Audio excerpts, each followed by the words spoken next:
A very good morning to you and welcome to the program. Of course, it's the second day in the week and the 29th of October. Yes. Just for Bukola. I'm Jeffrey Uzawa. Thank you for the gentle guidance. Rise and shine, Nigeria. Good morning to you from everywhere that you may be watching us from. It's your perfect day starter, the morning brief on Channels Television. I am Bukola Koka.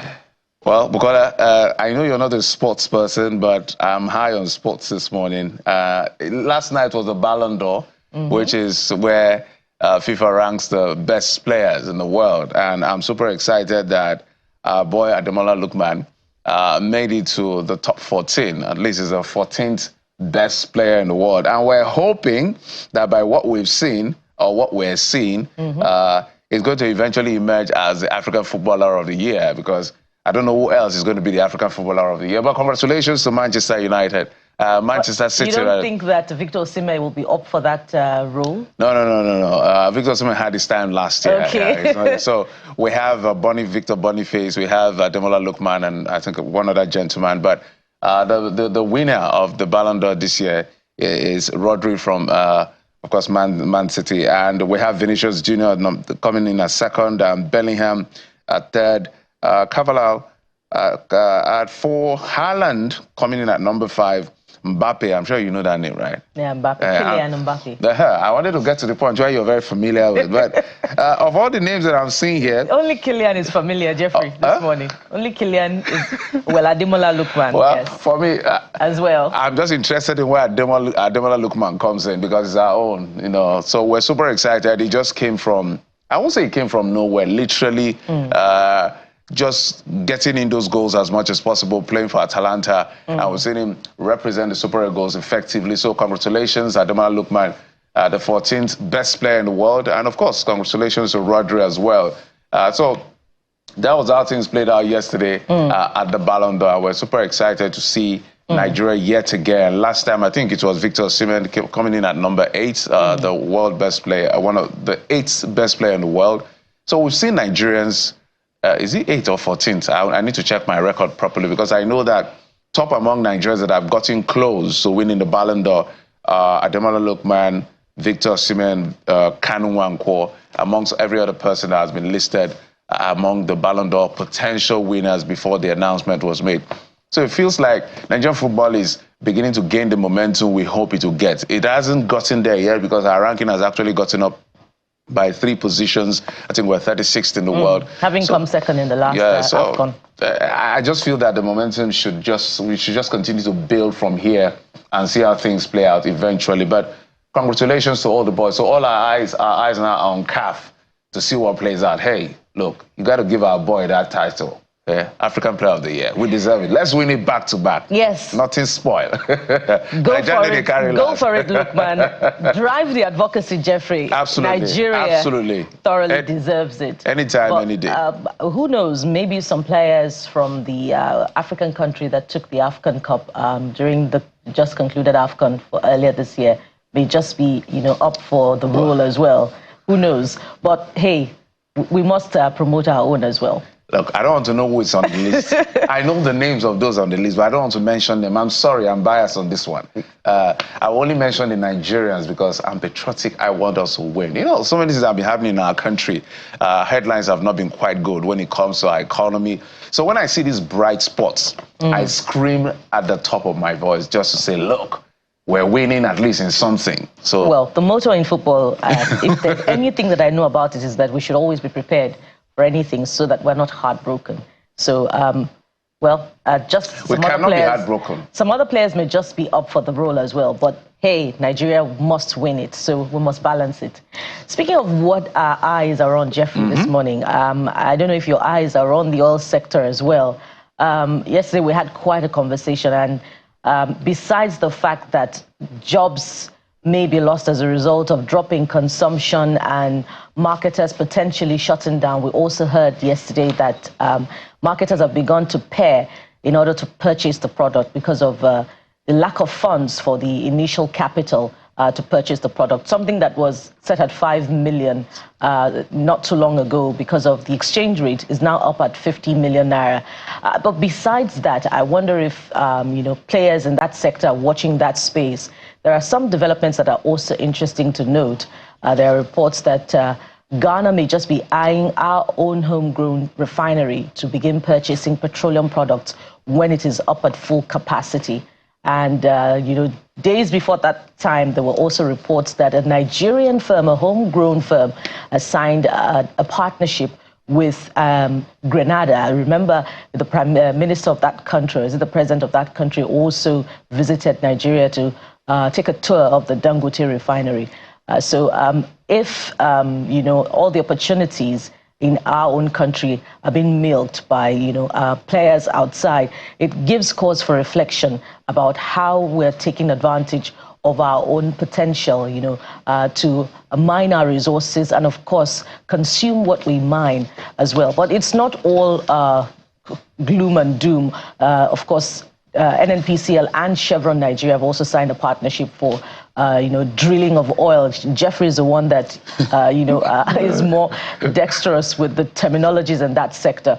But, well, we must balance the argument. But then again, we must look very critically at that space and ensure that we take advantage of what is ours. We must, besides oil, we must effectively mine our own resources for our benefit. Jeffrey. At the end of the day, just to, I've asked the experts, and I don't know, the government has to just do something about our production because it's affecting a lot of things, affecting our revenue across borders, also affecting our ability to, you know, help the Naira, strengthen the Naira, because that is our biggest source of revenue at the end of the day. Crude oil, as it is right now, we haven't diversified enough to say, let's just look away from crude oil. For right now, as it is, crude oil is our biggest cash cow. So anything that will help us ramp up to 2 million to 3 million is all welcome. But because I can also tell you, I've been speaking to the expert, you know, I've been on the NNPCL and the refineries for a long time. It appears to me, from what I've asked in terms of questions, I don't think, I will be very, very surprised and delightfully surprised to see that the Port Harcourt refinery comes upstream. Because it looks like that turnaround maintenance in Nigeria is like he's getting small K-leg. I don't know. So, well, this is... And that will be heartbreaking. Yeah. And, you know, and that's why I talked about the Nigerian firm, you know, signing an international deal with another company in Grenada.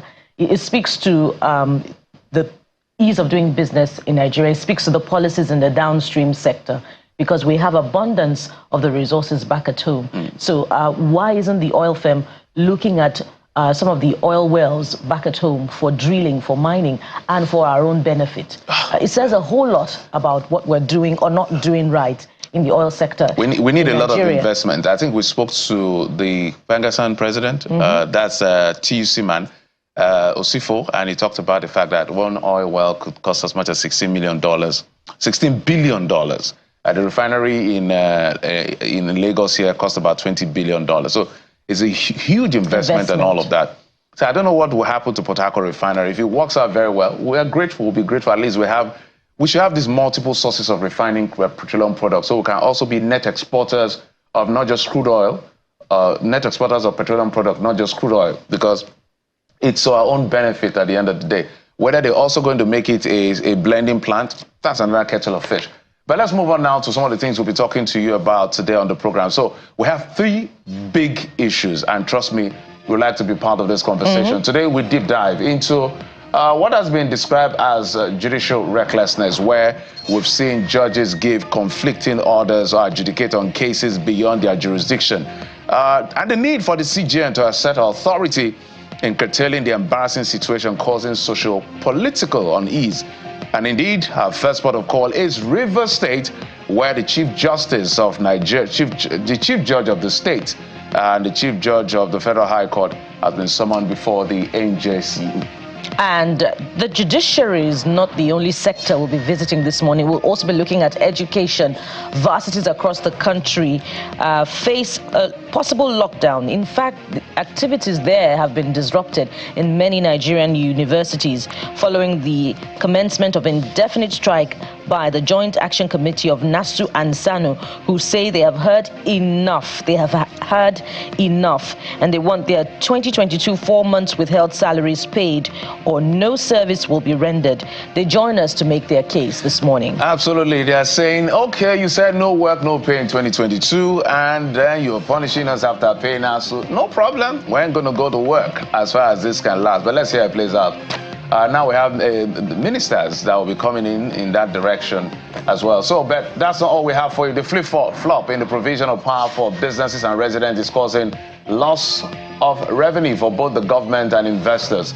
Perhaps could the idea of regional greed as contemplated by the government be a way out? Join us to explore that conversation as well. So you can see it's packed from the judiciary to the issue of labor, now to the issue of power. What is the way forward? And we'd like you to be part of the conversation. I know it is. You go to X, #CTV Morning Brief, be part of the show. Just post whatever it is you want to post. Our job is to go to that electronic screen and amplify your voice. Whether you want to talk about what we're talking about or the issue of the House of Reps member that assaulted, they say allegedly assaulted, that's a legal term. Yeah. And all that is playing out, we will talk about it. Or you want to talk about the Ballondor or anything else? Well, you could say assaulted, Jeffrey, if you saw the video. You know, but when you go to the judge, when you go in front of the judge, it's alleged. Even if that left quite a sour taste in the mouth. That's what the law says. You know, that's what we use alleged. People used to be angry. Why are you using alleged? Well, the law says he's innocent until proven guilty, even if he's caught on camera. So that is what the judges will say. So we're professionals. We have to stick to what the law says. But it was not a side to behold. But we hope to hear from all sides. We heard from the gentleman. We've seen the video. We haven't heard from the lawmakers of how things metamorphosed or snowballed into that situation that is quite not quite good. Okay, but we'll take a quick break now. When we come back, we'll bring you your top stories. Afterwards, we'll go to our electronic board and bring you up to speed with what you've been talking about. Then we hit the ground running with our very first conversation. Why are these judges giving conflicting judgment? The NJC is going to sit today or so. The Chief Justice of Nigeria, Justice Kudra Kekerekun, has summoned two to come and explain what is going on, especially that has to do with River State. So it's going to be an interesting conversation. Join us again.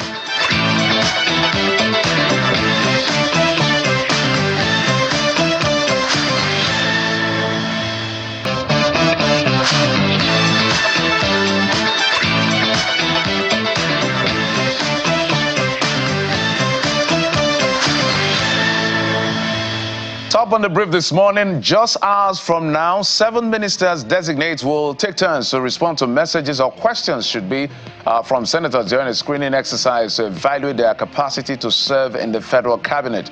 The screening follows an earlier request in a letter to the Senate by the president to confirm the new ministerial nominees. Those to be screened include Mentawa Yewata, Mohamedou Dengiadi, Bianca Odumegu Juku, Jumoke Oduwele, Idi Mukhtar Maiha, Yusuf Atta, and Suwaibu Ahmed, whose portfolio were added for the first time in recent times as documentation by nominees have already commenced. Now, are part of efforts to address the myriads of issues plaguing the northern region of the country, including insecurity, poverty, out-of-school children, power outages, among others, has made the governors of that region to come together to brainstorm with traditional rulers on the way forward. The meeting held in Kaduna State and presided by the chairman of the forum and governor of Gombe State, Inuayaya, and hosted by Governor Ubasani at the Sir Kashim Ibrahim Government House in Kaduna State. They examined the need for urgent action to be taken to address lingering insecurity, which has impacted negatively on the economy of the North. Our unity and commitment to the prosperity of the people remains our greatest source of strength that will enable us to overcome these challenges. We're not done with the issue of the North. President Bola Tinubu wants the speed up of repair works and restoration of power to the northern part of the country. The North has been thrown into a blackout following the vandalism of transmission lines, raising concerns among stakeholders in the region and beyond. But President Tinubu has directed the Minister of Power, Adelabu Adebayo, and relevant agencies to speed up the pace of work to restore electricity to all affected states in the North. And the minister had told journalists that what has been limiting or responsible for that and the need to decentralize the national grid. The world is moving. This is the 21st century. And we believe that the most effective way of supplying uninterrupted, functional, stable, and reliable electricity to the northern part of Nigeria is through our distributed power model, whereby each of the northern states will have an embedded utility solar scale solar source. All the 20 states will be insulated and immune from each other. Once we have, and we have actually made progress in this, as we have interested contractors and financiers that are ready to install 100 megawatts each for each of the 20 northern states, which is scalable to 50 megawatts at first, then upgraded to 100 megawatts. We are working on establishing what is called a super grid, which is a backup or failover optional grid. If the national grid has a problem, there will be an alternative route through which power can be transmitted. That is what we are working on. Then lastly is the fact that the world has moved beyond having a centralized grid. Grid must be regionalized. We must have state grids so that each of the regionalized grid will be insulated from each other. A problem in a particular line will not affect the others. That is what we are working on. Until that is done, we believe that we'll keep managing what we have and reduce the frequent occurrence of the grid disturbance. That sounds like a very brilliant idea, but let's see how it plays out eventually to help our power sector. In the meantime, the FCT Police Command says it has arrested a member of the House of Representatives, Mr. Alex Mascot Ikweche, over alleged assaults of a cab driver in the nation's capital, Abuja. The police authority said the lawmaker from Abia State is at the Maitama police station undergoing questioning after a driver of a ride-hailing service, Mr. Stephen Abuwasheya, reported the matter to the command. In a now viral video, Ikweche, who represents Aban North and South Federal Constituency in the green chambers on the platform of the All Progressives Grand Alliance, was allegedly seen slapping the boat driver after an apparent disagreement over payment for his delivery service. The command says the Commissioner of Police in the FCT, Alatin Judicial, has ordered a thorough investigation into that matter. Now, the Chief Judge of the Federal High Court, Justice John Soho, will appear before the pro-panel of the National Judicial Council, NJC, today over a judgment being churned out by his court in respect to cases from the Rivers political crisis. Justice Soho is expected to defend the court under his watch over some petitions brought before the NJC by lawyers, or some lawyers and litigants, mainly on the Rivers political disputes. The Chief Judge is to specifically explain why the Rivers cases are being heard in Abuja instead of the Port Harcourt division of the court. One of the lawyers in one of the matters, and senior advocate of Nigeria, Mr. Femi Falana, had last Friday written a letter to the Chief Judge querying why the cases emanating from Port Harcourt are being heard in Abuja instead of Port Harcourt division, where he claimed that the court has 5 judges on its bench. He drew the attention of the court to insinuations being peddled in some quarters that judges are being allegedly procured in Abuja. Although the issue was tabled before the court, and Justice Joyce Abdul Malik of Abuja Division hearing one of the cases was asked to recuse herself for the Port Harcourt Division to take over. We understand Abdul Malik, in a ruling, refused to grant the request. Let's bring you more stories. Now, the national president of the Senior Staff Association of Nigerian University, Mohammed Ibrahim, says its members and those of the non-academic staff union of educational and associated institutions embarked on the nationwide strike because they have been pushed to the wall. Speaking as guest on Channels Television, Mr. Ibrahim says both groups eventually decided to embark on the strike as a last resort after several meetings and attempts with federal government or government officials to resolve the challenges had hit the rocks. The groups commenced the indefinite nationwide strike within campuses of public universities on Monday to demand the immediate release of their 2022 4-month withheld salaries. This is not a new issue. In July, precisely on the 17th, we had a national protest in Abuja. And thereafter, NLC took over the matter and mentioned before the president when they discussed the national minimum wage. it was at that meeting that the president gave a directive that 50% of the 4 months be paid, which is 2 months. And thereafter, we also got to have the approval of Mr. President. And 3 months down the line, this thing has remained elusive. We have had several discussions with the federal ministers of education, the senior minister and the junior minister, and assurances were made, have been given to our members, but the thing remained elusive. So for now, we have been pushed to the wall, and we have exhausted all avenues, including but not limited to asking our members to be patient. So strikes have already commenced. Our members have met in different branches, and going forward, all services in the bursary department, in registry, in works and maintenance, security, students' affairs have been put to a halt until when payments are made. Let's move on to business now, where the International Finance Corporation and the Central Bank of Nigeria signed an agreement to increase local currency financing to enable private businesses in Nigeria to grow and thrive. The partnership is expected to allow the IFC to manage currency risk and increase its investment in Naira across priority sectors of the economy. That includes agriculture, housing, infrastructure, energy, SMEs, among others. A statement by the CBN explains how the IFC aims to significantly scale up its financing of critical sectors in Nigeria to provide more than $1 billion in the coming years. On the international scene, Lebanon state media says Israel have launched a fresh attack or strike on the city of Tyre in Lebanon. The Israeli military had alerted residents of the southern city to evacuate, warning it would attack Hezbollah attacks target there following an earlier raid that killed 7 people. The national news agency reported a series of strikes on the ancient coastal city, beginning with a raid on a residential apartment in that particular area.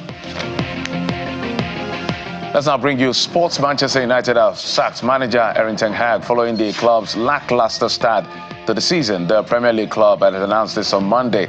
United dropped to a lowly 14th on the table after suffering their 4th defeat in 9 league games at West Ham on Sunday, and have won only one of their last 8 games in all competition. A statement by the club says Erik ten Hag had left his role as United manager. The first team, the 54-year-old position had been repeatedly called into question after United co-owner Jim Ratcliffe kept the former Ajax boss on board following an internal review of his position at the end of last season after an 8th place Premier League finish.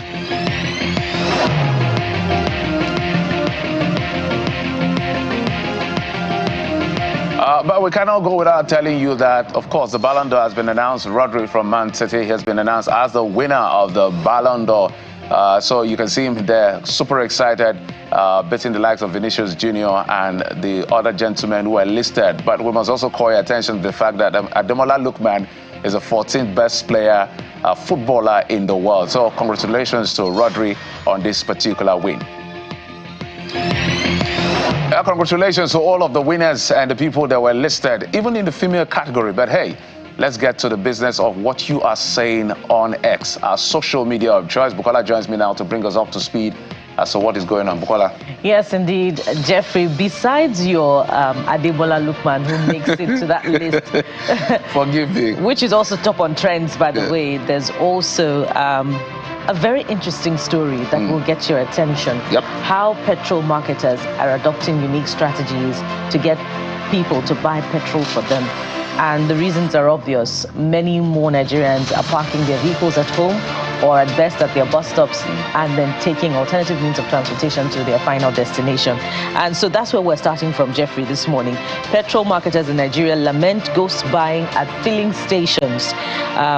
Engineer Cock is the first person writing in this morning, and he says, yeah, filling stations will soon begin hustle for customers. Bowando, our own is imported. Come and buy from us. Mobile, our own is clean and clear. Total, come, we will give you discount.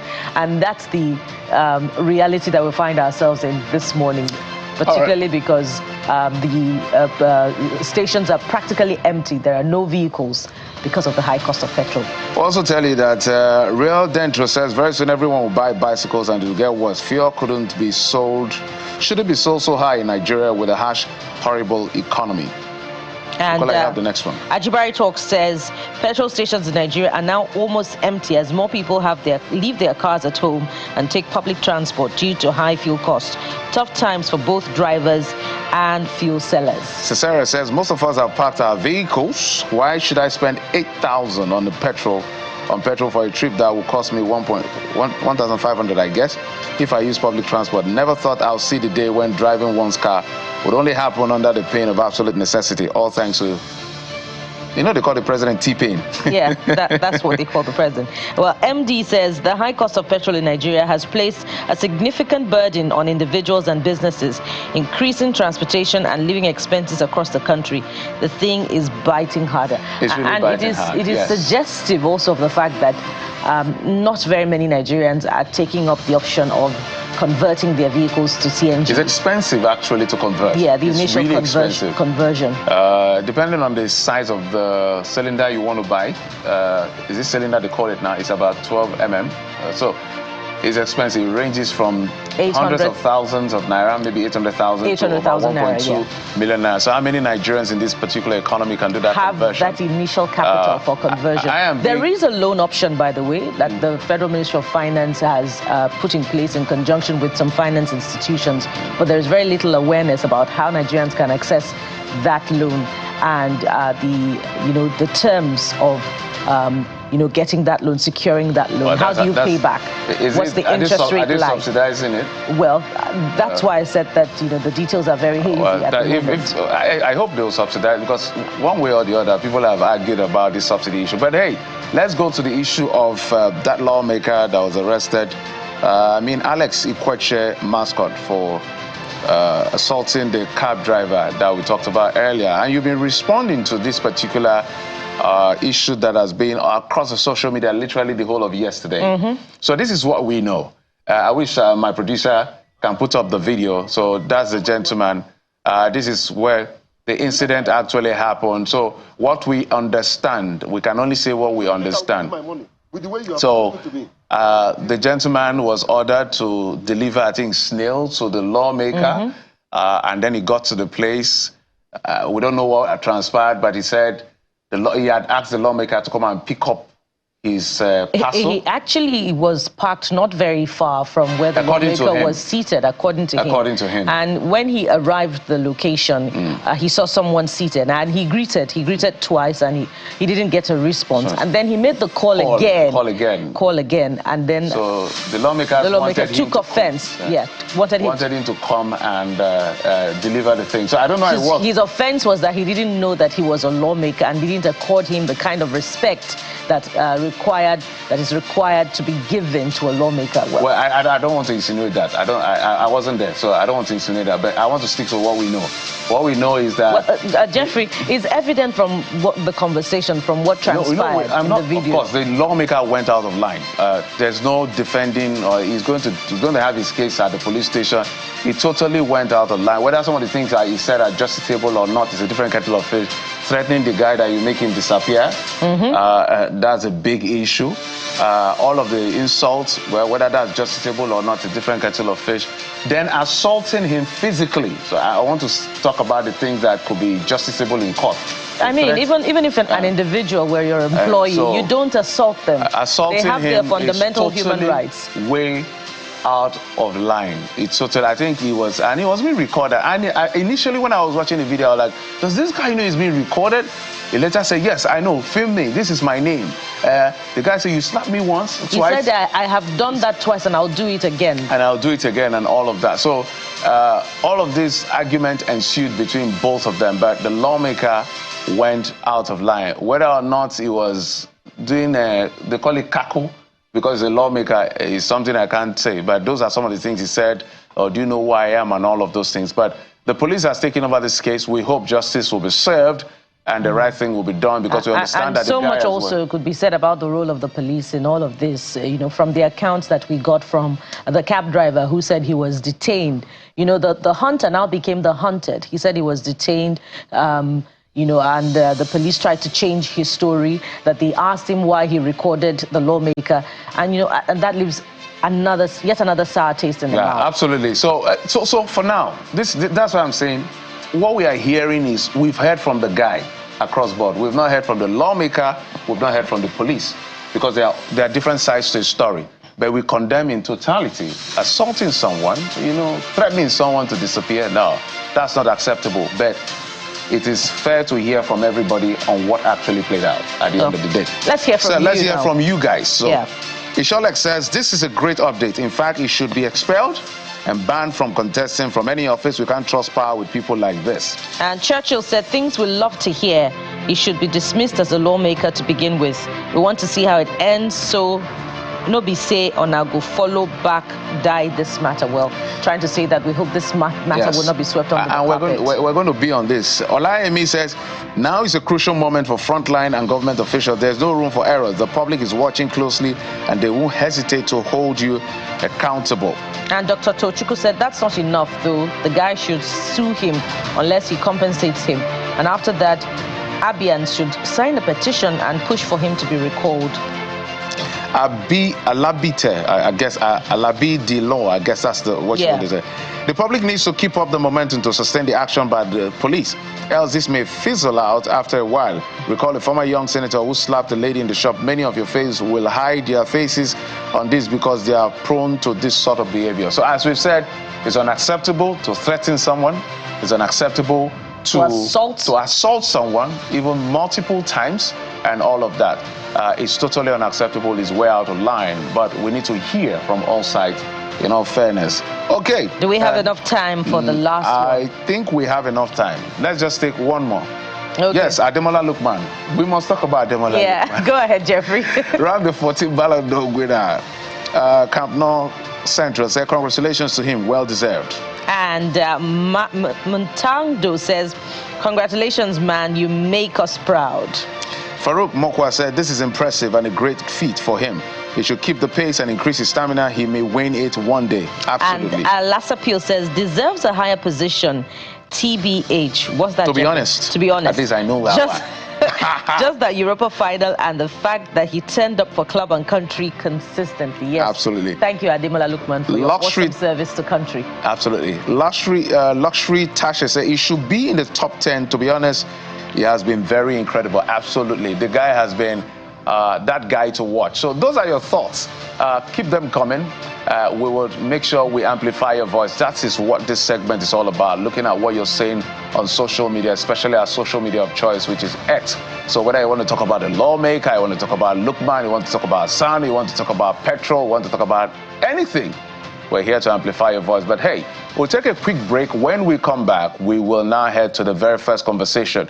Conflicting court orders and its impact on the polity and socio-political atmosphere of Nigeria. The CJN, the new CJN, I must say, has actually swung to action to say, hey, judges, let's see at the NJC, come and explain to us why this is that and the other. Let's see how that will play out. A lawyer will join us to make sense of that conversation right after this break. Join us again.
Welcome back to the Morning Brief right here on Channels Television. So we begin with the judiciary this morning with that particular concern about, contradicting judgments from courts of coordinate jurisdiction. And as a result, many have raised an issue with the judiciary, saying it faces a crisis of confidence, even integrity, with insinuations that it is being subdued beneath the influence of the executive.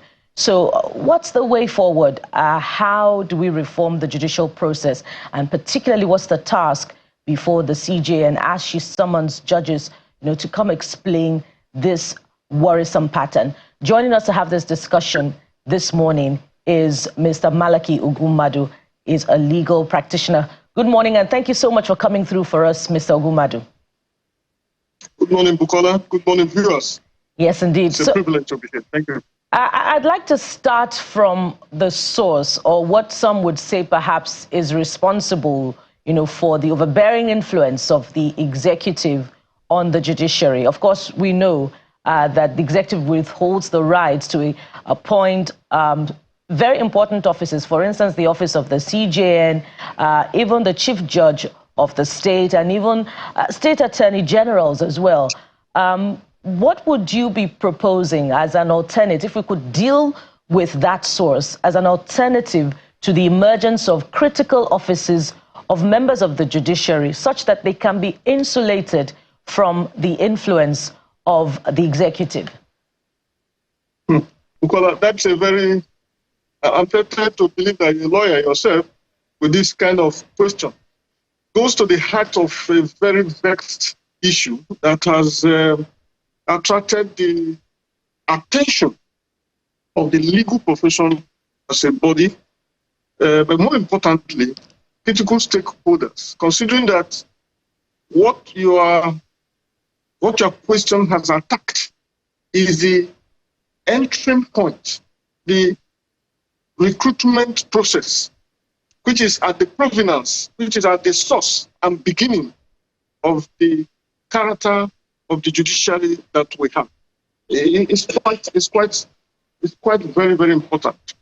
Now, you are right in identifying that the executive plays a role. But please make no mistake about it.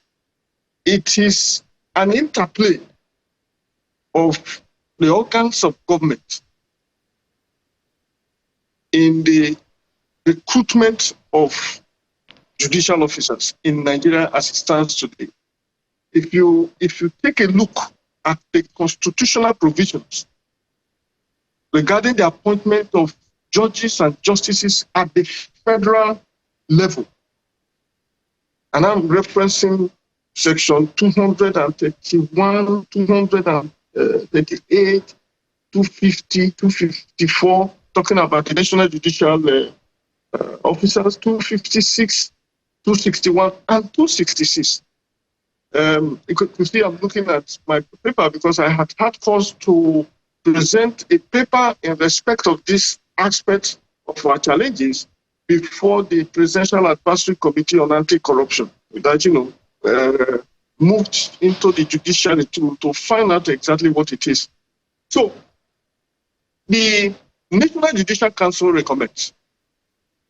The president appoints. The legislature, specifically the Senate, confirms. You could see that tripod approach to it.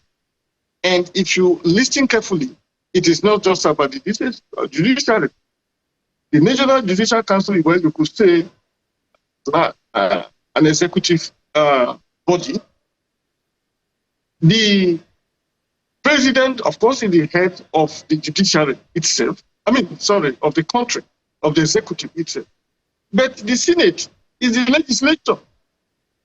So the way it is designed is to secure some measure of transparency, accountability, but more importantly, to be able to identify proper and fit officers, judicial officers, who will be able to superintend the affairs of the judiciary of that nation. And it is very, very crucial. These should be men of sufficient knowledge, patriotism, and above all, the sense of justice and the courage to do justice regardless of whose horse is gone.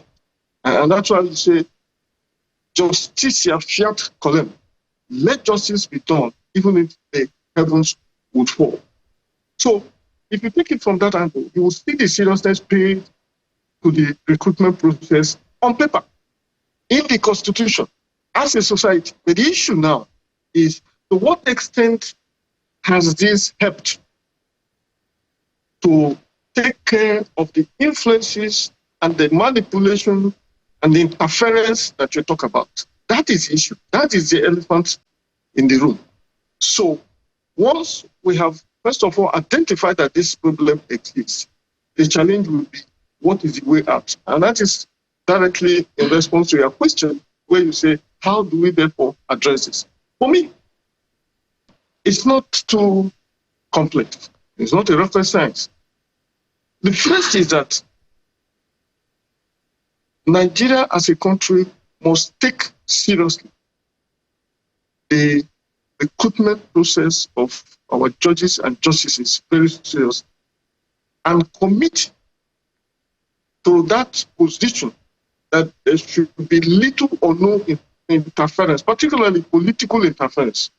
Because if that is allowed, what it does is to contaminate the entire judicial system from the source.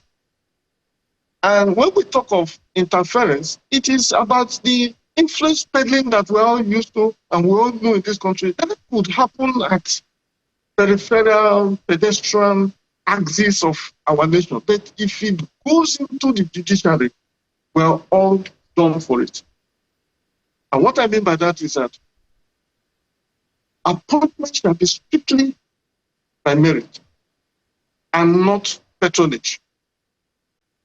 Where you now hear that children of drinks, relatives, friends of maybe judicial officers sitting or retired now make their way to the judiciary and to the bench, even when they are not even, first of all, disposed, let alone possessing the deep legal knowledge to be able to discharge that onerous responsibility that they bear and owe the country.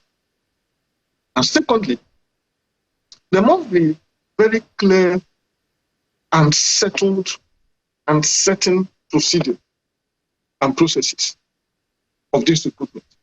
Thirdly, it must be part of the consideration to have, if you like, a more competitive process and engagement, just so that it is no longer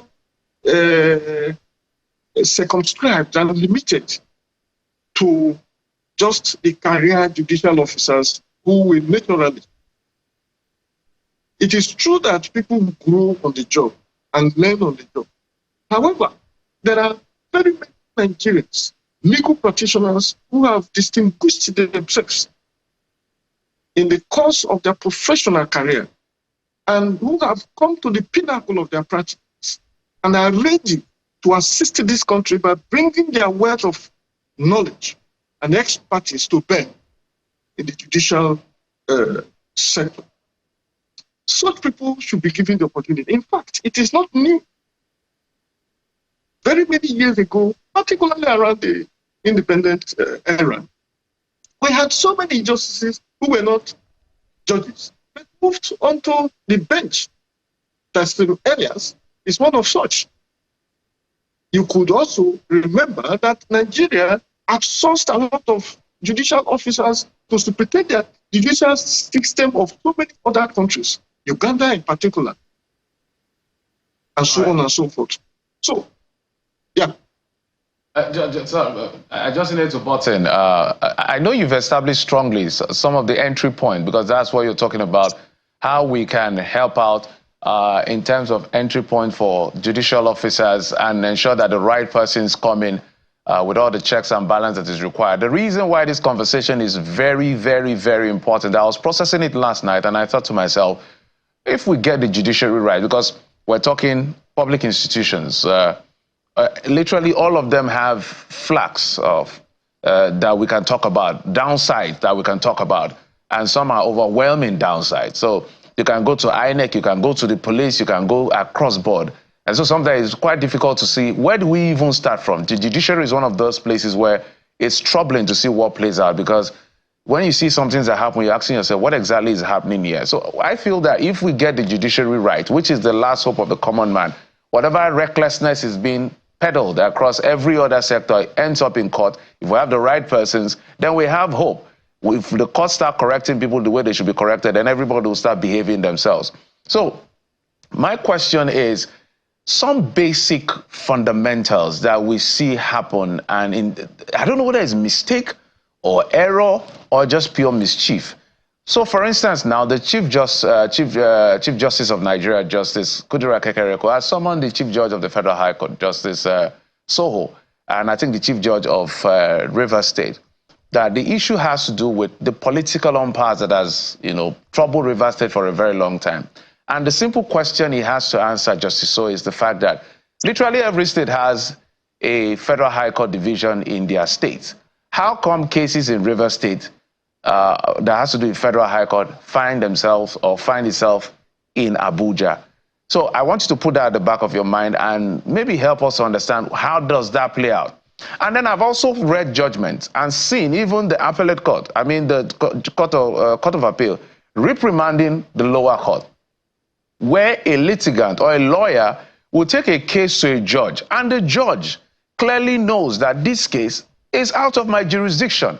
So rather than sometimes speak to the merits of the case, they will avoid the merits of the case, go around it, look at technicalities, make a pronouncement or a ruling or an order, and according to law, no matter how ridiculous that judgment is or that ruling is, it has to be set aside. And then we have all these flip-flops up and down. So help us understand how to navigate where we see judges fault or falter in very basic process of law. Is that pure mischief, or there's a strong case presented by the lawyers?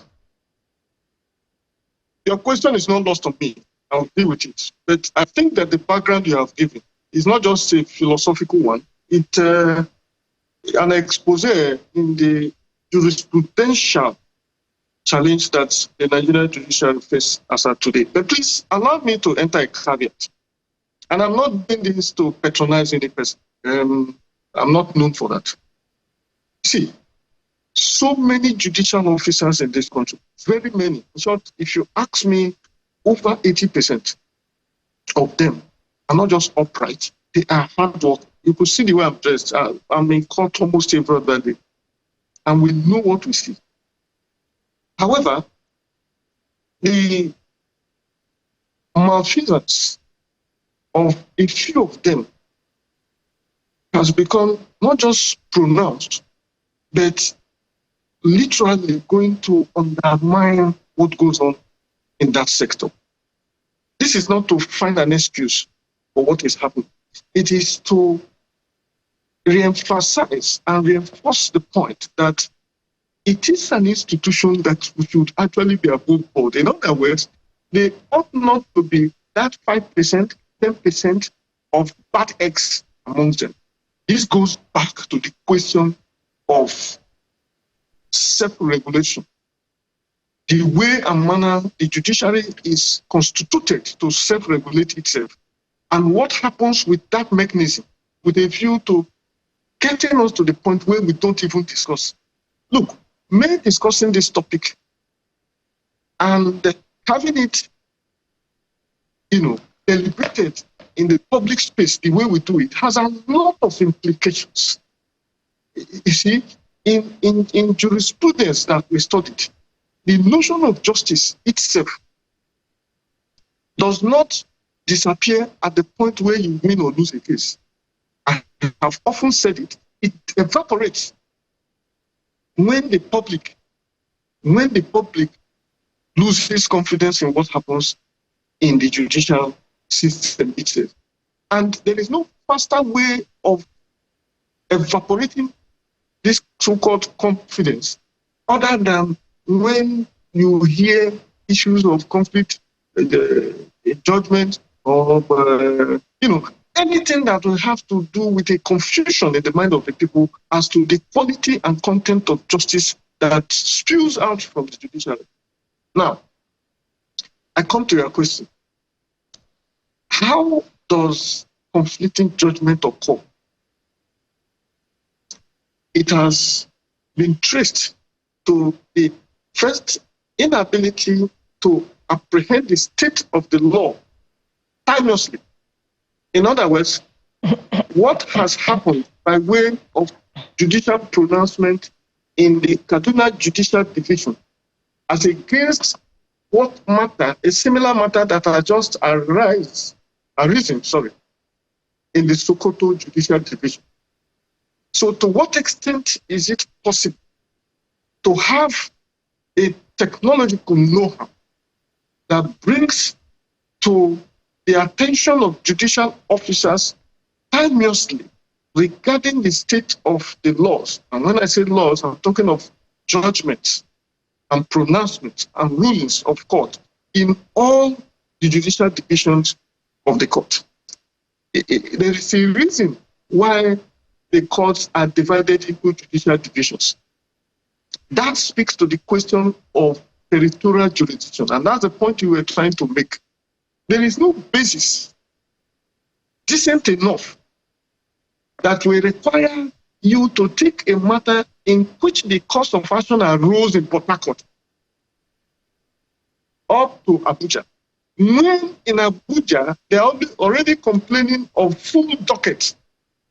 The whole essence of judicial divisions is to have these matters dealt with within the territorial jurisdictions where the subject matters arose, except, of course, in the very few pieces of insecurity. And that insecurity is not a question of conjecture. It must be real, practical, feasible, and palpable. Otherwise, it cannot justify such transfer.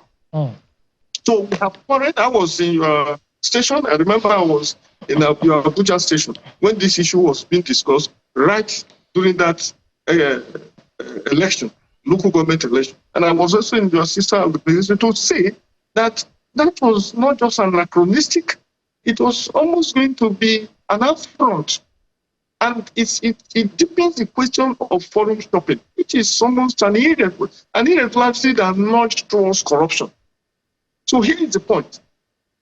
And this is why I'm a bit elated that my Lord, the Chief Justice of the country, Honorable Justice Kekereekun, has risen to the occasion this time around to proactively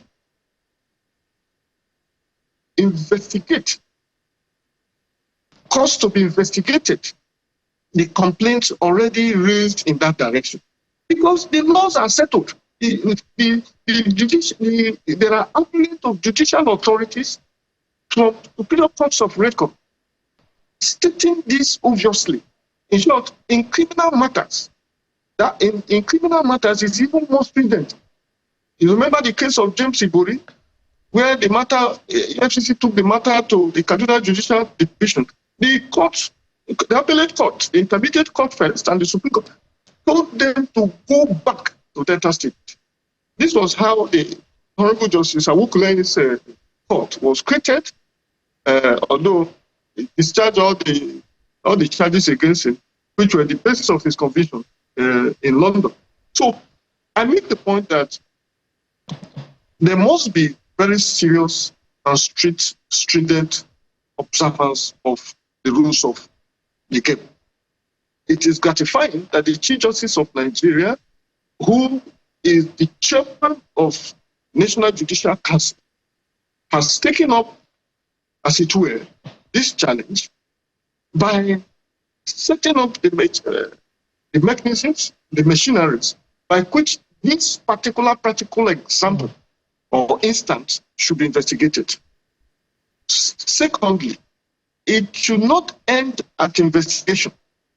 We must understand from this practical case what factors, what variables made it possible even in the face of the law, to have this thing perfunctorily distorted in a way that sees a matter that is supposed to be in River State all the way to Judicial.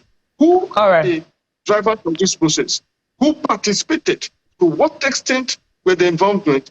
And how then do they face the law in relation to the transgressions as we see it? Yeah. And, you know, Mr. Ugumadu, Jeffrey's question is instructive. If we reflected even on current issues from, you know, this administration, this year alone, we've seen how we cannot absolve the judiciary of blame in the situation in Kano where we had two emirs. You could go to River State where we have two state assemblies presiding over legislative matters for that state. And go back to Kano again, the just concluded local government election, we've had conflicting court orders on the issue.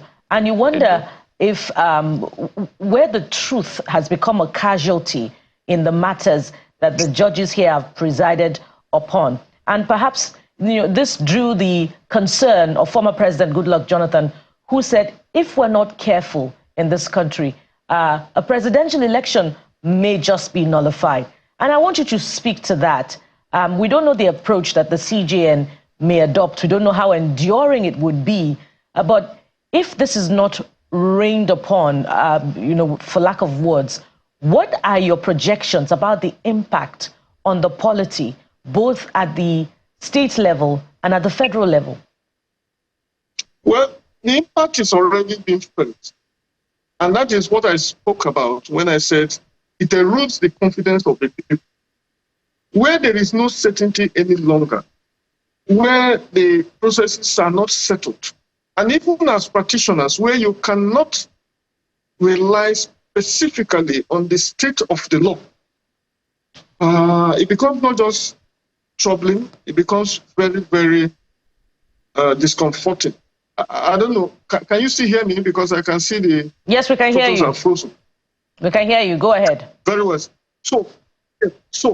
So I speak about that because it is at the heart of what mobilizes the society in the direction of a civilized behavior, relying on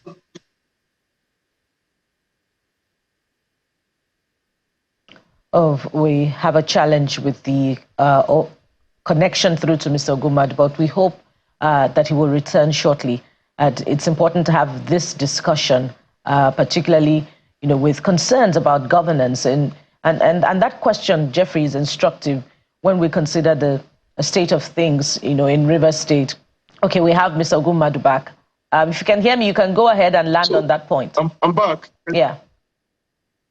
Thank you. I apologize, network challenges. So, when you are unable to mobilize the buy-in of the populace in terms of confidence, building sufficient confidence in the process, you have lost more than half what you need for a credible judicial system.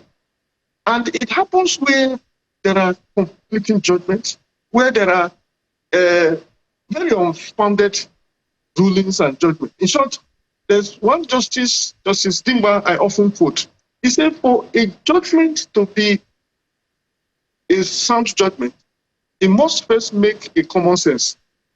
You cannot have a good judgment that did not make common sense. In short, it is at the heart of that confidence that resonates with the people. And when I say the people, ordinary people, not white-collar job practitioners and chief executive, ordinary people. So that is a starting point. The second point is that you are not able to speak with certainty. And to a large extent, even as a lawyer, what would be an outcome of a course of action? So you see, the course of action in defamation is known. The factors and facts that must be established are also known. What you must be able to prove to get justice are also known. Yet, you have very different outcome, even when all the variables are there. That kind of practice does not create the kind of certainty that produces the confidence that is needed by the people. What is the drawback? The drawback is that the people lose faith in the process. The system is shortchanged because indeed there are no buffer zone any longer, which is what the judiciary can profile. And the wider implication is that these people who have lost confidence in these processes begin to think of resorting to self-help as an alternative to that judicial system that was created to establish, civil behavior. That's a challenge. Mr. Aguma, as we begin to wind down, we cannot take away the fact that, without making a case for them, and I'm happy this government has done one thing that is quite impressive, which is increase their salaries by 300%. So we can't rule out the issue of greed and even threats to their lives in certain cases. But I said that to the effects that, do you think the punitive measures that is being put out is enough to deter the mischievous and bad elements on the bench to stop some of these embarrassing situations we found ourselves? I remember vividly, I think it was a PDP crisis one time when a PDP national chairman was restrained by a judge in Rivers State from parading himself as the national chairman. Another judge unrestrained him, I think in Kebbi. Another judge restrained him again in Cross River State. And all of these are their coordinate jurisdiction, all of them. And I think what got out of that eventually was just 2 years or 3 years of not being promoted.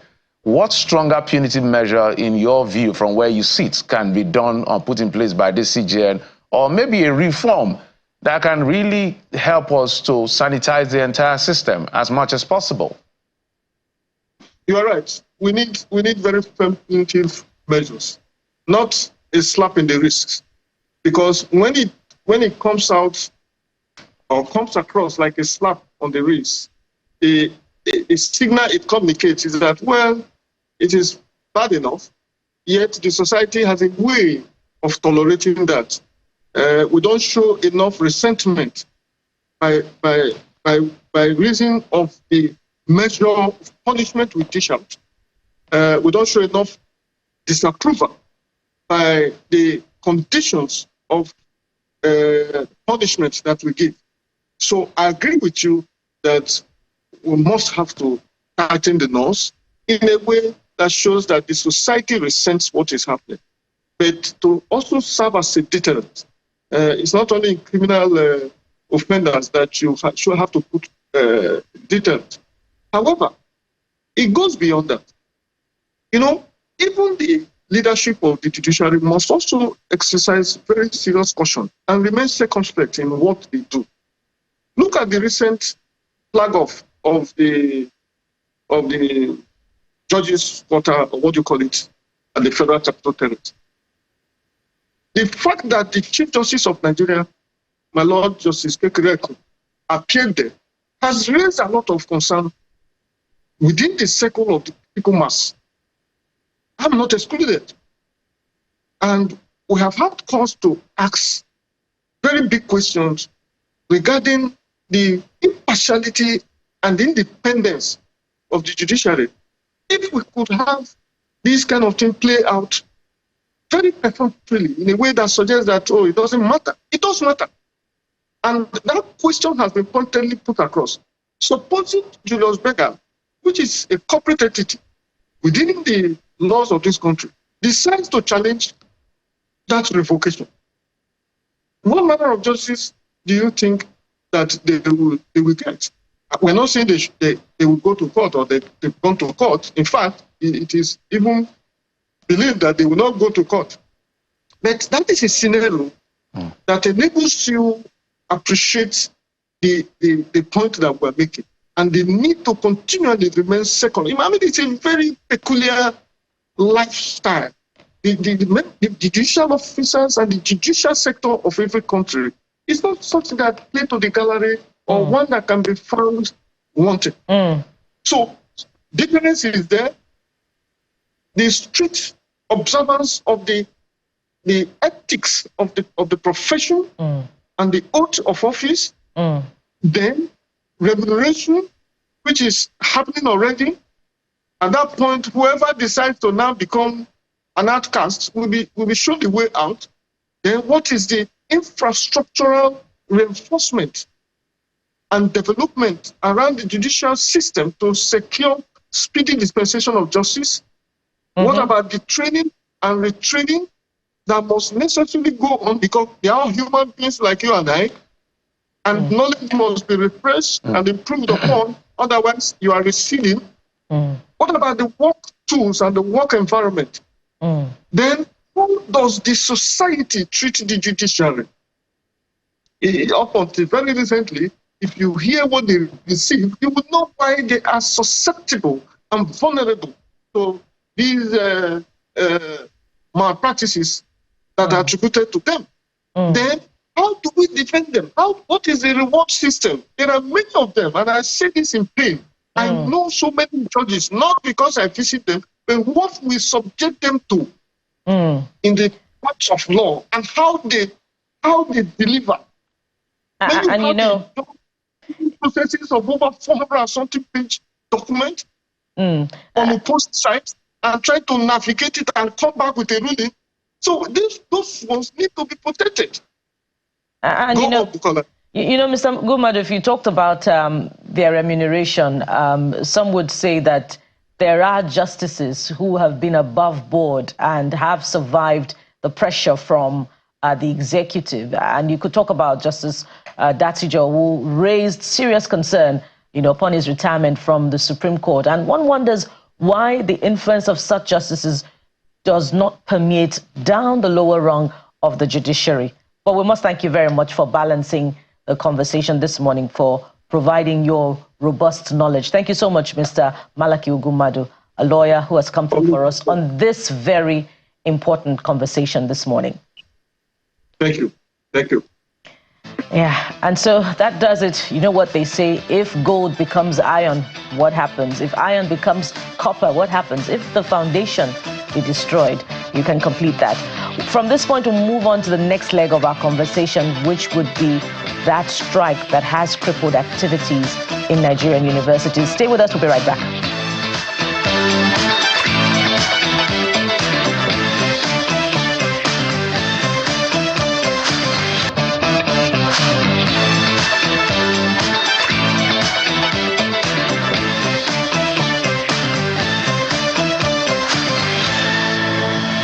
Welcome back. After 7 days ultimatum and repeated meetings or trying to meet with the federal government as to their withheld salaries after they went on strike with other unions in 2022, the NASU, that's Non-Academic Staff Union, and as well as SSANU, Senior Staff Association of Nigerian Universities, they have decided to embark on an indefinite strike. The reason is simple. Salaries have been owed 4 months. Under the presidency of Muhammadu Buhari, workers went on strike, ASU and the rest of them, for about 8 months, and they instituted the no work, no pay. But when President Bola Tinubu took over, he said, okay, let's get them paid. And some other unions were paid, but they were not paid. Their salaries withheld. 4 months of those salaries has been withheld. And now they are saying they cannot do it anymore. They will stop offering services until the government attends to them, which is why we're starting this conversation on this particular part of the program. They started that strike yesterday. We're joined on the program by the president of the Senior Staff Association of Nigerian Universities, Mr. Mohammed Ibrahim. He joins us via Zoom. Mr. Ibrahim, thank you so much for coming on the program. Morning, Geoffrey, and thanks for having me. Yeah, I've given a quick background, but I know you have a better view of that background. Maybe you can start from there for those who don't have the benefits of understanding what exactly would have made the union to say, look, we've been pushed to the wall. Right now, we don't care what is going to happen. Until you pay us, we're not coming back. Well, how did we get here? Well, I think the background you gave is quite adequate. But for the records, university is universal. And it runs in a systematic form where we have the teaching and the non-teaching, staff. And we complement each other. Clearly, suffice it to say that none of the two can survive without the other, or none of the two can operate without the other.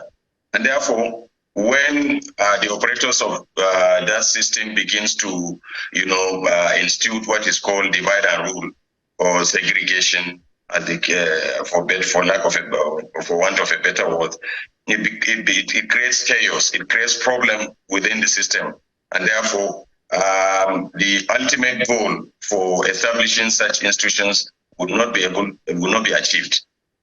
So the government came with the mantra of wanting to stop strikes in our institutions. That's a welcome development.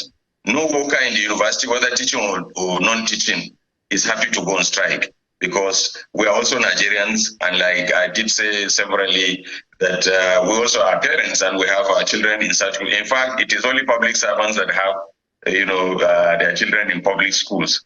Most of these senior top government officials, where their children go to school. And therefore, if we shut the system down, it also affects us directly and indirectly too. So, but we must survive in order for us to put in our services and for the system to also, operate. So where we are shortchanged clearly in this format, it becomes very difficult for us to understand. And because these unions are there to protect the welfare and the well-being of workers. And as leaders, we are fortunate we are the ones in charge today. And we have a clear mandate from our principals that, look, we have taken this issue for too long, and we have been deceived severally. You did mention that this thing happened in 2022, yes, and this government came in May 2023. And in October, the president of this country gave this waiver. And by November, the outgoing Minister of Education, Professor Tahir Mamman, and his colleague in this Minister of State and other officials invited us to a meeting as far back as November in 2023, where they showed us this approval and gave us the award that the president has approved that for the last time they will pay this. And from November till date, if you count so many months, nothing happened on our side. But even those of the academic staff, I think they were only paid in March or April this year. And they were paid 4 months. And clearly we were shortchanged, we were removed from the payroll, and we were not paid. So we raised our voices. There is nobody that we have not taken this matter to, including the Nigerian Labour Congress, that took the matter back to the president in July 2024. And the president was taken aback, where he directed at that meeting that the government officials in charge of this matter should go and sort it out. And from July till date, over 3 months, we have not seen anything again, except promises upon promises, meetings that have become unending, pleas that have not made any reasonable sense to us. So we at the expiration of this deadline, we have decided to take our destiny into our hands, and by shutting down the system. And as I speak to you today, all our public universities are shut down, and it's quite unfortunate. And the impact of this strike is not in doubt.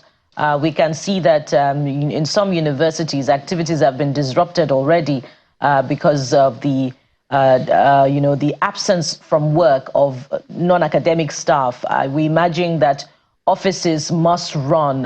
Those who must move files around, are not there currently. Those who assist the process of academic work are not there. And, Nigerian students will be watching this situation because this is not, what they like to happen year in, year out. But sadly, they're at the receiving end of all of this, just to emphasize that point. And they're watching right now, waiting for some information that could provide answers to their question, which is, when will we return to school? So in the last 24 hours, a lot could have happened. Has government again reached out to you, to your association, to NASU, to recommence negotiation about how this can be sorted out? Well, in terms of reaching out, yes, informally we've been reached out to, but we are not too excited about this reach out because we have had it severally. But we hope this time it will be different. But there's a very short way to solve this problem, and fastest way too. Every process and procedure has been followed. What is remaining is for the payment to be made. The government will just direct that this payment should be released.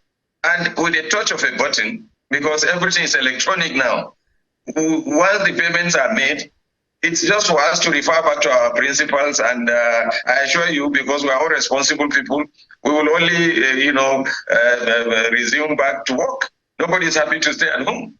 So the prolonged renegotiations and talking on the table and so on may not make much impact at the risk of sounding, this way. So what we want is action. The President has given the approval. The Ministry of Education has conveyed the approval. It is within the precincts of the Ministry of Finance. So the Minister of Finance should just do the needful, and that's all. So, Mr. Mohammed, Mr. Ibrahim, how would you want the payment? Do you want everything paid at once, or if the government approaches you and say, look, already you know the condition of the economy, let's maybe pay 2 months and later we'll pay. How would you want this payment? That's on one hand. And how long do you intend to push before the government push back at you? Well, if you ask me how I want the payment, government is owing 4 months. They should pay 4 months. But if it is reasonability, and because we are all Nigerians and we have been seeing things, there is an offer of 2 months as conveyed by government officials, which we are not averse to. At least half bread is better than none. Even ASU has about 7.5 months. They pay them 4 months. They're still pushing for the rest. So if we have 4 months and you give us 2 months at a blow, why not? We will come back to work, and then we will continue the discussion. At least we need an energy inside so that we can speed some, speech out. So we are responsible people, and if they should give us as approved for 2 months, we are ready to take, because this we have discussed with our own principals. As to how long we will continue to push, like I said, we have taken our destinies into our hands.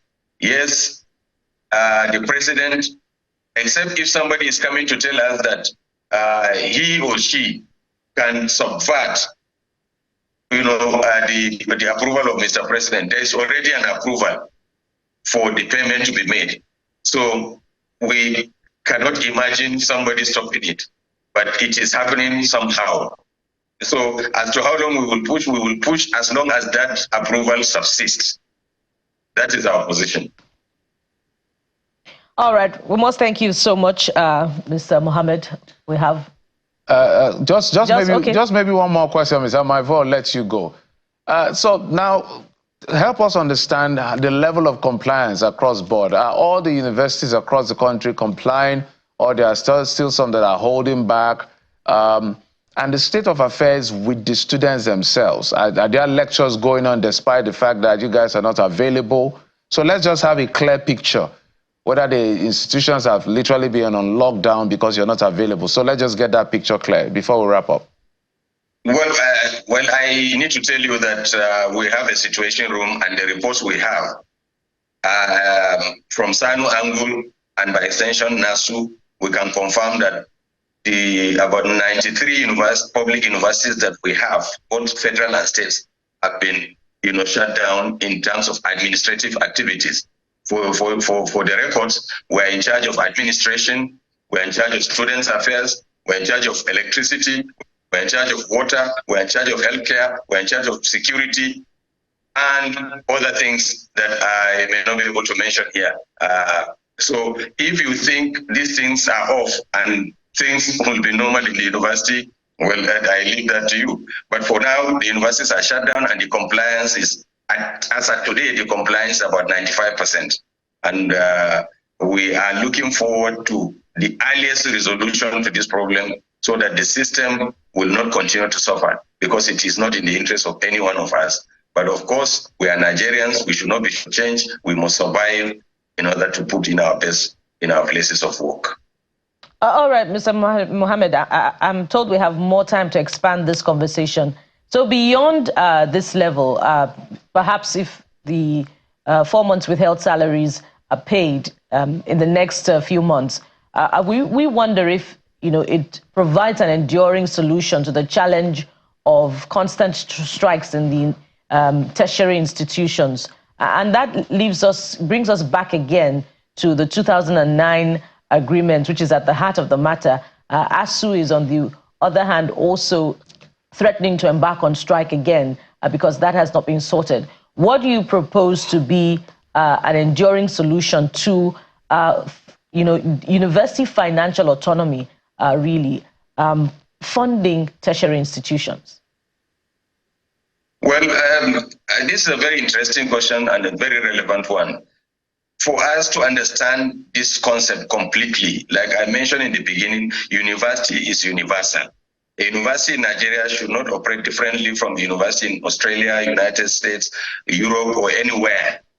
So we must deliberately attempt and ensure that we do that which is supposed to be done. Now, there is no way you can run a university system without expenditure, without putting in money. Now, the handlers of universities or creators or establishers or those that have established universities, in this case government, should deliberately understand that if you don't fund universities, you are only creating problem for the system that churned out the manpower in the country. Now, we have been complaining about half-baked graduates, people running to Cotonou and other places to go and obtain, all type of degrees. The answer to this is simple. The system is not properly funded. Let me just even shock you. Are you aware that no public university today in Nigeria is able to pay its electricity bill? Most of these universities, just yesterday I was in Yobe State University where we had a program, and we were in a hall where there was no electricity because the university cannot afford to pay for it. Even though I am aware that there's a general problem of general blackout in the northern part of Nigeria. But just recently, ABU Zaria, University of Lagos, University of Port Harcourt, University of Maiduguri have all came out, and Modibo Adamo University came out to cry that we cannot afford to pay our bills for electricity. So how do you run a university, for example, without electricity? How do you conduct research? How do you do studies? How do you expect the students and the workers to remain in their offices, in their labs, in their domiciles? So government must understand that electricity must be a priority. That is one. Two, you cannot have the best of equipment without having a well-trained and well-remunerated staff. If you lack any of the two, there is no way the system can operate. So if you want to attract the best of brains to come and teach or to come and work in our public universities, you must be ready to pay them. You must be ready to give them the wherewithal, what they require to operate, just like in any other part of the world. So university is universal, and if you fund your universities properly, you will churn out good manpower, you will have productive economy, and you will have less of other challenges because you will have educated population. When you have educated population, you will have less of security challenges, you will have less of healthcare challenges, and so on and so forth. All right, Mr. Ibrahim, as we wind down, just in 30 seconds, because we're having this conversation, is a capacity building hub. So how much is an average senior staff in the non-academic paid compared to the academic staff? Well, salaries and allowances are a function of what government, fix for its workers. And therefore, we have what is called consolidated salary scale for the non-teaching staff, tertiary institution salary scale. That is called CONTIS. While in the case of the academics, you have what is called CONWAS. So whatever the academic staff receive is what the Salaries and Wages Commission has approved for it. And whatever the non-teaching staff also collects. And these tables are there in public domain. So It depends on what officer you are talking about. It depends on what level you are talking about. So we have workers. Let's say level 15 worker, a level 15. That's quite senior. Well, a level 15 worker in the non-teaching cadre collects barely about 500,000 naira. What about the academic staff? That's the equivalent of a professor. Less than 500,000. That is what they receive. Just 400 and something thousand naira. All right, Mr. Mohammed Ibrahim, the president of SSANU, thank you so much for coming on the program. We appreciate you coming to expand this issue. And we hope that government listens to you and pay you your money. Thank you very much, and thanks for this platform. We appreciate channels always. Absolutely. So we'll take a quick break. When we come back after this break, we'll talk power. The northern region has been thrown into darkness. We want to find out what exactly is going on. The president has directed the Minister of Power to get to work and ensure power is restored. They have complained about insecurity. They have even proposed decentralizing the grid. What exactly is the way forward as a panacea to this power issue? We'll talk about that with the experts when we come back. Join us again.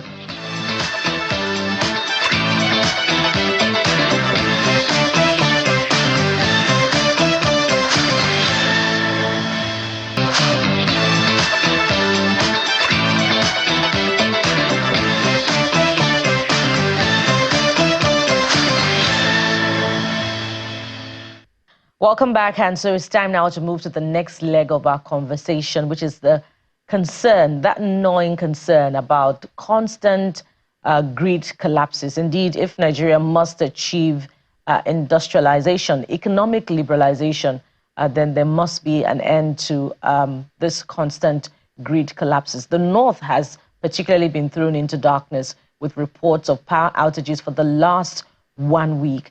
And so we're going to have this conversation this morning, and joining us to have this conversation, we have Mr. Olabode Oni, an energy lawyer, and we'll also have, joining us from our Abuja studio, we have Mr. Adamu, who is joining us from our Abuja studio, former Commissioner for Information in Adamawa State and Public Affairs commentator, Mr. Hamad Sajo, pardon me, Mr. Hamad Sajo is a former Commissioner for Information in Adamawa State and Public Affairs commentator. Thank you so much, gentlemen, for coming through for us at this time. I'm going to start with you, Mr. Sajo. There were reports of vandalism of some power lines, a power line in the north, but the TCN has since reported that work has commenced on the repair of the power line, following reports that it was vandalized. In fact, at the time, there were reports that it had been taken over by bandits. But how reassuring are the reports that there's security formation around that installation? Or are you still worried that such a critical national asset may have been attacked in the first place, may have been vandalized in the first place? Yeah, thank you very much for having me. Let me begin by saying that a group of patriotic Nigerians, mainly professionals and academics, have come together in the city of Kano to look at this issue very dispassionately. But let me also say that this problem was long predicted. It did not start yesterday. It started with Maiduguri, if you recall, that there were vandalizations of the power grid going to Maiduguri constantly, until finally they had to domesticate the power production within Maiduguri town. Then it happened on the Gombe-Yola Jalingo axis. The towers were vandalized and the place was thrown into darkness. And all of this had been happening. So this is just a continuation, that they could also go ahead and vandalize the Shiroro Kaduna power transmission grid, and then Uguaji Makodi. It's again, it's a source of worry for us. And these power grids are radial in nature. Apart from the Osogbo, Benin, and Lagos triangular loop, we do not have all the other grid, the transmission lines do not have the benefit of redundancy of alternative pathways if such a thing happens. And that's why the North has been thrown into darkness, and this has resulted in monumental losses, monumental sufferings, including even losses of lives of people who were either on oxygen at hospitals, and then people's businesses have literally collapsed. Some industries have decided to send their workers home. People who deal with frozen foods are also, literally out of business. So it's quite a serious problem, and it's a problem that we must begin to look at it very dispassionately. I understand, and we are pleased that the Office of the National Security Advisor had quickly intervened, arranged for security personnel to accompany the engineers that will work on these transmission lines. But I think we need a more sustainable process. We need alternative pathways to transmitting power to areas where power is needed, particularly northern Nigeria. And we also need more transmission facilities within the north itself, because as it is now, what we have are mainly power generating capacities, in the central part of Nigeria and the southern part. The north does not have power generation capacity. And most importantly, the power sector has always been a problem for all of us. The generating capacity, we're just celebrating 6,000 in a nation with 220 million people. I think that is grossly inadequate. But yet we have a transmission system that is long overdue for upgrade. This transmission, the Shiroro, Kaduna, Ugwaji, Makodi lines have been there since the process of centralizing power grid transmission systems had taken place about 50 or so years ago. No expansion, no upgrade. And I think that is one problem. Then we also have a distribution system where distributing companies are now saying they cannot even distribute the power that is generated. I think we need to look at this power system more dispassionately, because it's at the root of industrialization, it's at the root of human development. And like I said, we're not even discussing power in the north as a result of this power outage, of this grid vandalization. I think we're discussing lives and livelihoods. What is affected is essentially lives and livelihoods. People are really going through some very difficult time, and I think we need to look at it very, very seriously and very dispassionately. Let's take it to Mr. Ayodele Oni on this particular one. Mr. Oni, you've watched this space for as long as I can remember, and you understand the intricacies around all of this. And now, maybe you also respond to some of the things that Mr. Sajo has mentioned as a result of the impact of this power outage or blackout, as it is called. But also, I want you to speak to us about this new idea, or this idea that the Minister of Power is talking about, whether this is a way forward. I've constantly said, talking to experts like you and others, we expect the grid to keep collapsing until the right thing is done. So is this a way out of the situation, decentralizing the grid, and also commenting on or responding to what Mr. Sajo has said as to the impacts of the outage in the north? Okay, thank you very much. First things first, the transmission network consists of about 18,000 kilometers of high voltage transmission. Now, it's made a very crucial point that most of the northwest and all of the northeast is served by radial single circuit transmission lines, such that once there's an outage in any of the lines, it affects almost the entirety of that region. It then means that if that's constantly been a problem, something needs to be done about it. Issues around vandalism, arson, and all of that have been a challenge. Now, with true federalism, which is what the Electricity Act seeks to do, you can have states now have their own generation, transmission, and distribution. Now, the issue is ability to attract investments, because it wouldn't be those states putting down all of those funds. That's one point. Secondly, I'm aware that there is a drone arrangement between TCN and one of the other agencies, and this appears not to be working as it should. So all of these conversations need to be had. SCADA has been a challenge. We do not have spinning reserves as we should. If these technical issues have been the case for 20, 30 years, that's why I think the current minister is doing quite reasonably well, because many of these problems have been historical, and he's trying to ensure that they don't continue. Now, from an economic standpoint, it would affect factories and industries. Everyone would tell you that the minimum you would spend per kilowatt hour if you use petrol or use diesel is double, triple of what Band A pays at the moment. So it definitely would affect ability to compete. And it's not that alone.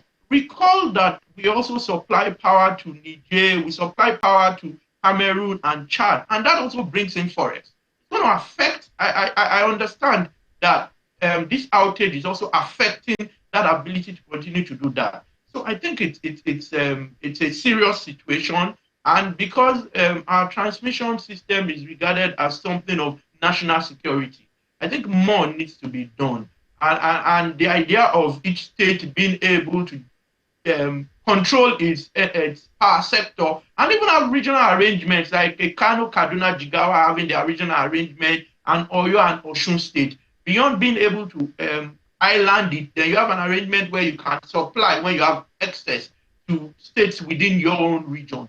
So I think overall, we're on the right path. We just need to do much more around security, infrastructure that is old, and an emergency management system too.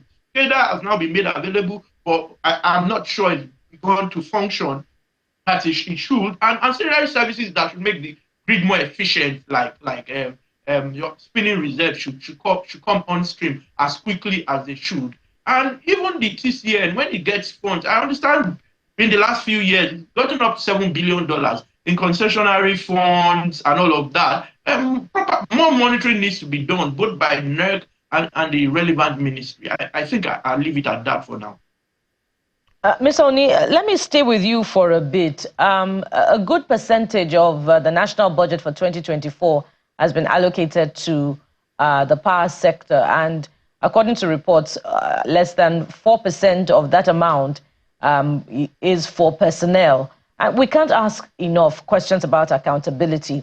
And we could go back, to a few years back before this time and look at the budgetary allocation to the power sector and what has been allocated for maintenance of infrastructure. Yes, indeed, the Minister for Power has said that our, transmission lines are old. Some of them go as far back as the 70s, and they require constant maintenance. But what about the allocation to that ministry for the maintenance of those power lines? In your view, as an expert, have they been judiciously utilized for the purpose that they were deployed to? If they have been, should we be having this constant grid collapses? In my view, that's where monitoring comes in. It's crucial. The information I do have is that monitoring has been poor, and it's doubtful.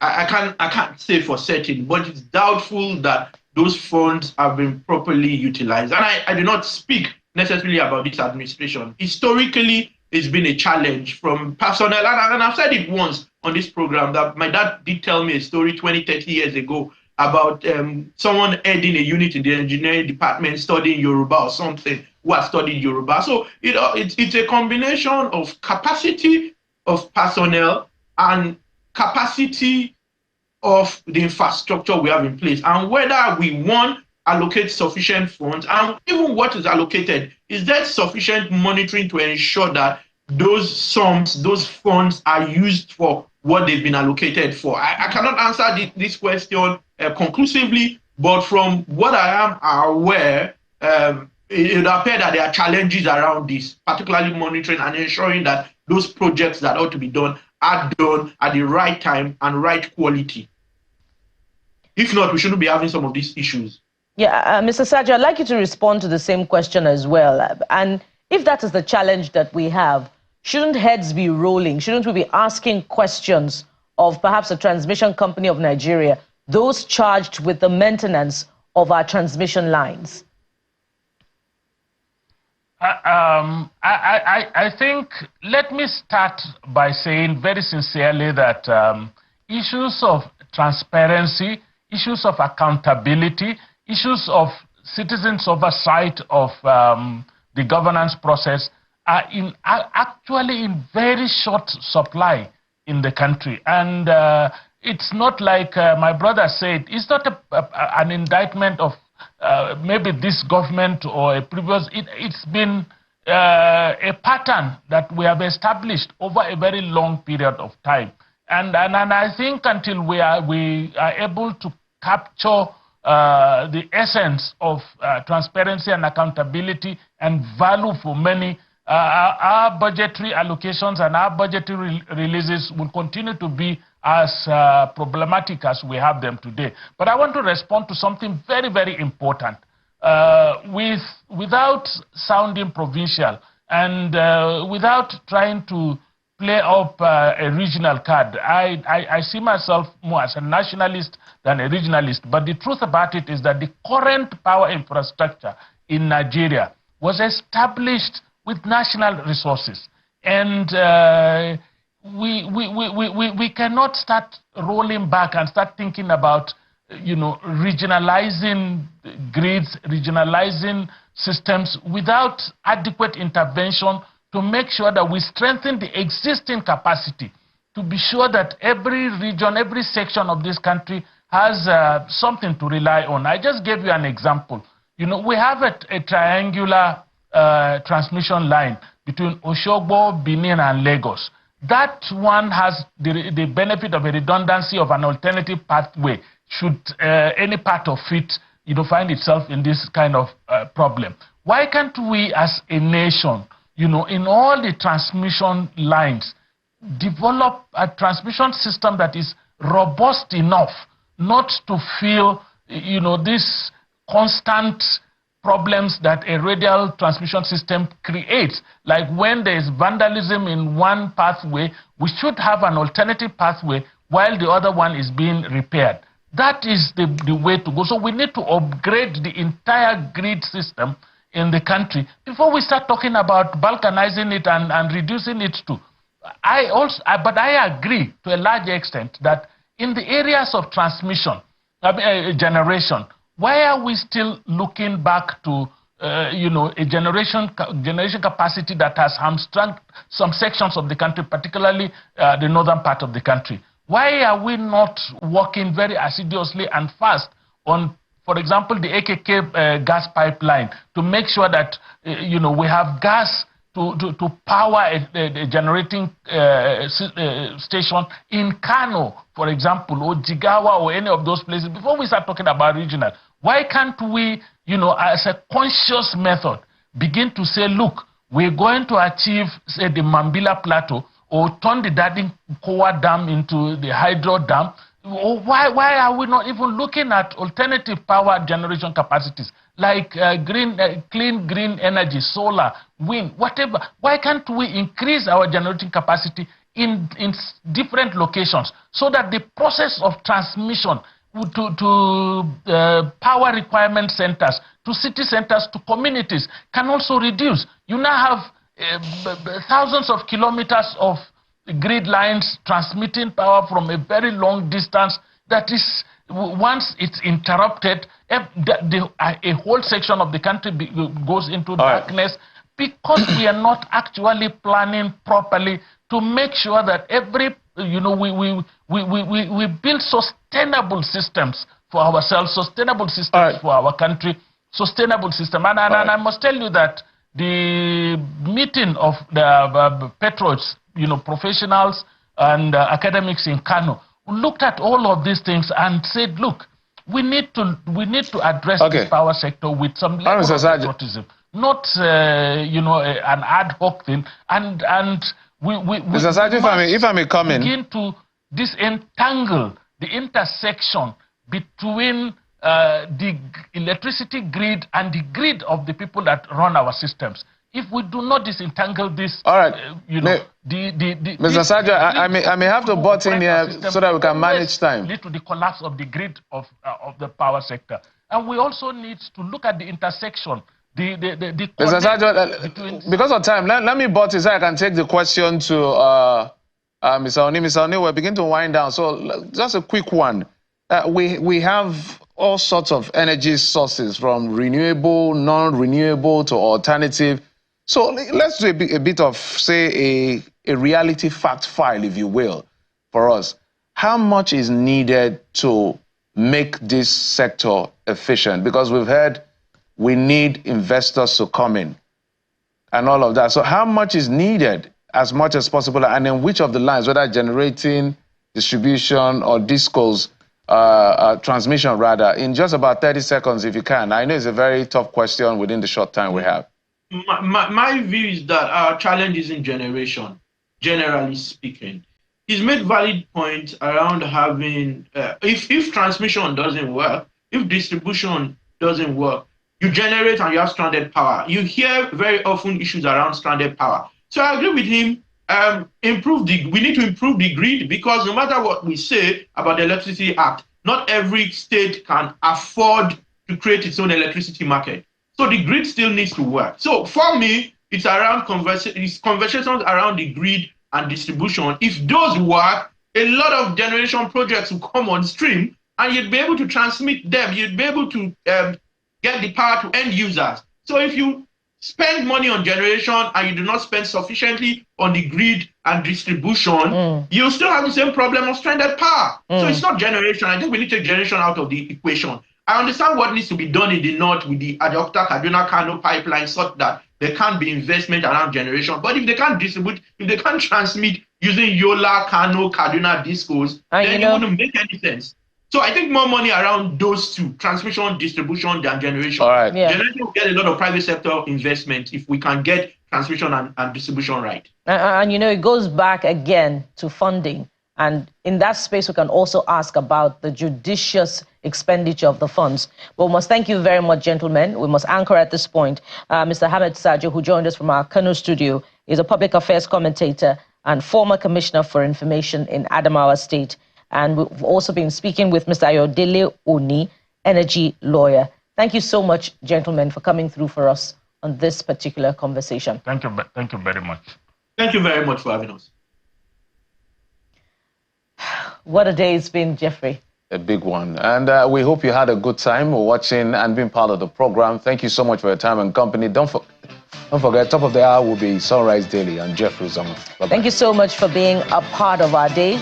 Join us again, same time tomorrow. But indeed, Channels Television still offers you quality programming. So stay with us all through the day. We'll be back again tomorrow. I am Bukola Koka.